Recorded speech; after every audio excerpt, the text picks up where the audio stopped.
Welcome back to the next video in this series. We're now going to talk about feel. So that's the overall sound of your playing, how nice it sounds to people and how people perceive you as a drummer, whether good, bad or need work, or it's how good it makes people feel when you play your rhythms on the drums. So feel shouldn't be confused with the feel of styles of music like Latin or jazz or rock or funk.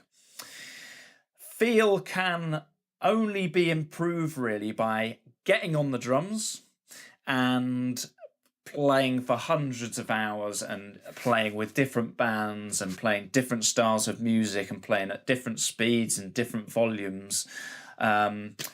So that's what you need to do to improve your feel. But let me give you some examples of what bad feel is and what good feel is, or better feel at least.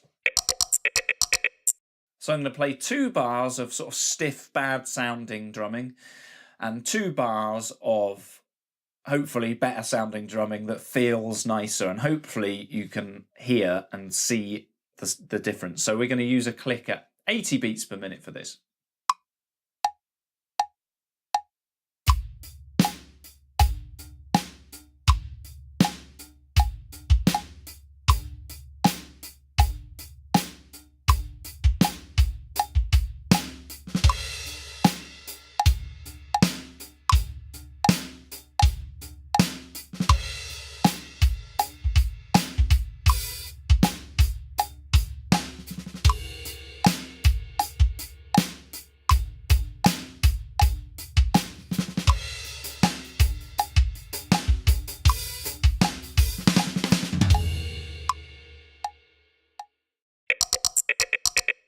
So feel can be linked to technique. So if your technique isn't good, or it could be improved, or you're playing too stiff, that might make your rhythms sound not as good as they could do.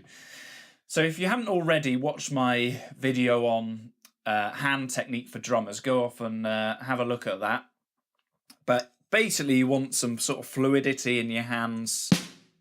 Hopefully that's what you could see from my example there, that's quite stiff, and then hopefully you could see that my arm started to loosen up.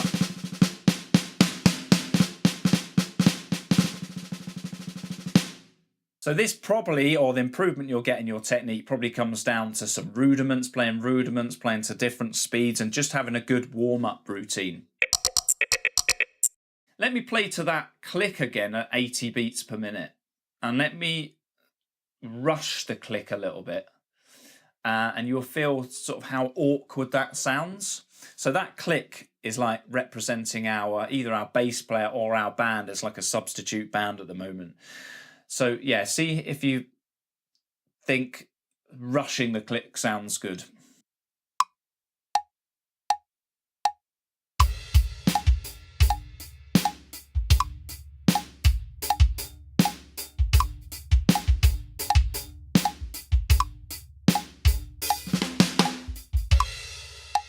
I think you'll probably agree that sounds just a bit awkward.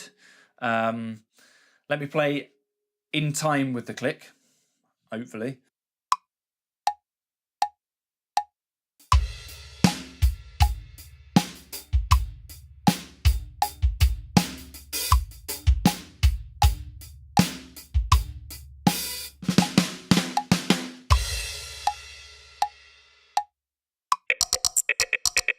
Now, playing behind a click or playing behind a groove can sound good.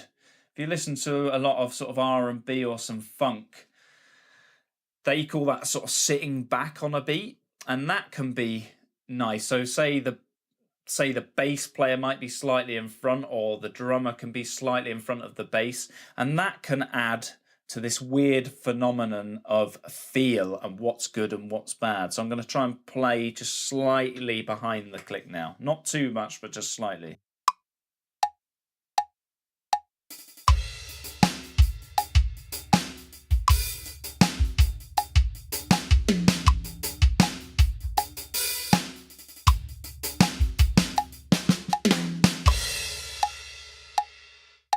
So hopefully you could see the difference between the rushing one and that behind the click one.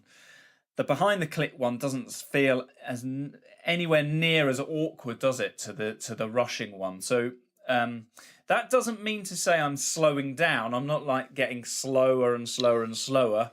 I'm just slightly behind this still consistent pulse that's in there. So that use of the word feel is about more how musicians can work together and why certain musicians might decide to play with others. And as you get on and more experienced about what sounds good and who you like playing with, bass player and drummer wise, or guitarist or piano wise, you'll start to see what you like.